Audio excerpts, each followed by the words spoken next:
Hi everyone, my name is Faye and I'd like to talk to you about a global epidemic that affects women all over the world, specifically women of color. Now before we get into that, what if I told you you could buy a certain product that could totally change your skin tone? It would bleach your color away, get rid of any pigment in your skin, and make you completely different in appearance. But it does open you up to skin cancer and other possible skin diseases. How does that sound? Total skin torture, right? You could go from my skin tone to this. This epidemic is called shadeism, which is basically a prejudice amongst one racial culture against people within its culture to darker skin tone people.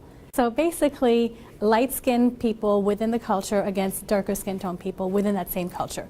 The origins of this go back to colonial times. And basically, colonial times, lighter skin tone people were employed in the household or within the offices, whereas darker skin tone people were left outside in the fields and had more menial type of jobs.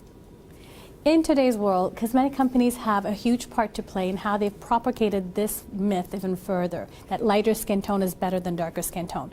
If you look at national companies or global companies such as L'Oreal Paris, they've employed Aishwarya Rai as a spokesperson for India, but Frida Pinto as one of their spokespeople for North America. These are both Indian women, but the one that's used in Asia is the lighter skin tone one, because that's what's going to work better for them over there, whereas Canada being more multicultural, Frida Pinto can still be used, even though she's a darker skinned Indian woman.